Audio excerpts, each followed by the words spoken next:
गेल्या काही दिवसांमध्ये सोशल मीडियावरती एक सर्वात जास्त चर्चेत असलेला विषय होता तो म्हणजे भारतीय क्रिकेटपटू महिला क्रिकेटपटू स्मृती मंदाना आणि पलाश मुच्छल यांचं लग्न किंवा यांचा विवाह सोहळा।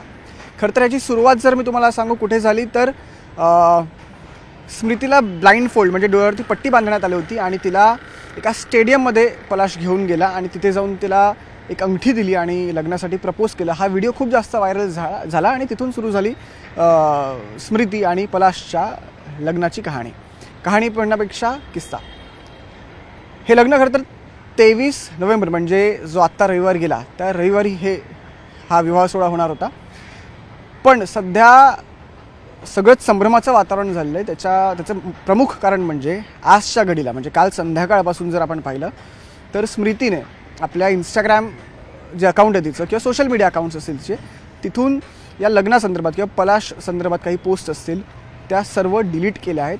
आता याची आपण एक थोडीशी तुम्हाला याची मी क्रोनॉलॉजी देतो की एक्झॅक्टली झालं काय। तर शुक्रवार म्हणजे लग्नाच्या एक्झॅक्टली 2 दिवस आधी वार होता शुक्रवार, तारीख होती 21।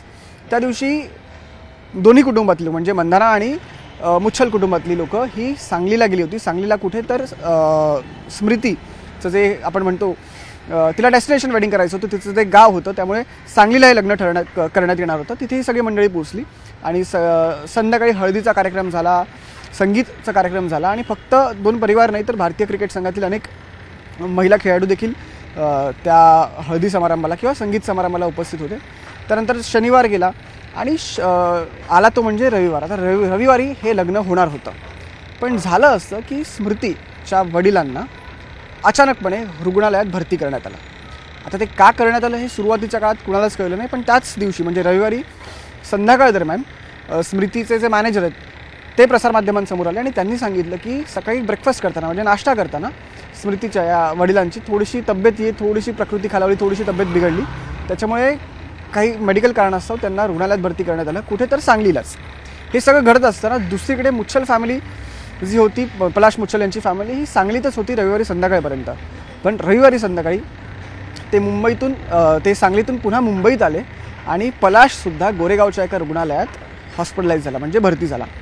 आता तो का झाला तर दुसऱ्या दिवशी म्हणजे सोमवारी एका वृत्तपत्राशी बोलताना अशी माहिती समोर आली की पलाश ह्याला थोडंसं एक्झॉशन झाला। एक्झॉशन म्हणजे तो थकला, आपल्या बॉडीमध्ये जेव्हा एनर्जी कमी होते, ताकद कमी होते तर तेव्हा एक्झॉशन होतं। तर पलाशला एक्झॉशन झालं आणि त्याच्यामुळे पलाशसुद्धा रुग्णालयात भरती झाला।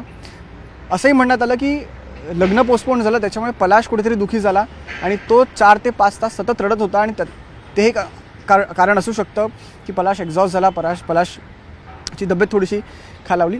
पण शुक्रवार ते सोमवारपर्यंत हे सगळं घडलं आणि त्यानंतर काल संध्याकाळपासून स्मृती मंदानाच्या इंस्टाग्रामवरती जितक्या पोस्ट होत्या लग्नासंदर्भातल्या म्हणजे ते हळदीच्या पोस्ट असतील, संगीत कार्यक्रमाच्या पोस्ट असतील किंवा पलाशबरोबरचे काही फोटोज असतील किंवा प्रपोजलचा जो रील होता तो रील असेल, हे सगळं अचानकपणे डिलीट करण्यात आलं।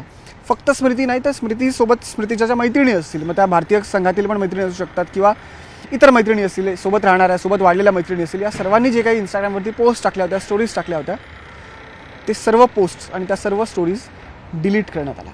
त्याच्यामुळे सध्या या प्रकरणात इथपर्यंत गोष्टी घडलेल्या आहेत। क्लॅरिटी अजून कोणाकडेच नाही आहे पण सोशल मीडियावरती एक चर्चा आहे की नक्की या दोघांमध्ये झालं काय हे पोस्टपोन, कारण की हे लग्न पोस्टपोन झालं याची पुढची तारीख अजून नाही आहे। हे सडन जे हॉस्पिटलायझेशन पण अचानकपणे रुग्णालयात भरती झाल्यात, एकीकडून लग्न पोस्टपोन झालं त्याच्यामुळे कोणालाही ऑफिशियल स्टेटमेंट नसल्यामुळे कोणालाही कोणतीच माहिती खरं तर या विषयात नाही आहे। स्मृतीचे फॅन्स खूप मोठ्या प्रमाणात तर पलाशचं जर आपण पाहिलं तर पलाशचा पण फॅन बेस खूप मोठ्या प्रमाणात आहे। पलाशची जी बहीण आहे पलक तीसुद्धा एक खूप मोठी सिंगर आहे, ते दोघेही सिंगर कंपोजर आहेत त्यामुळे त्यांचासुद्धा फॅन बेस हा खूप मोठा आहे। तर फॅन्ससुद्धा सध्या संभ्रमात आहेत की नेमकं घडलं काय। त्यामुळे आजच्या तारखेला जर सोशल मीडियावरती सगळ्यात जास्त चर्चा जर कोणत्या विषयाची होते तर ती याच विषयाची होते की स्मृती आणि पलाशमध्ये नेमकं घडलं काय।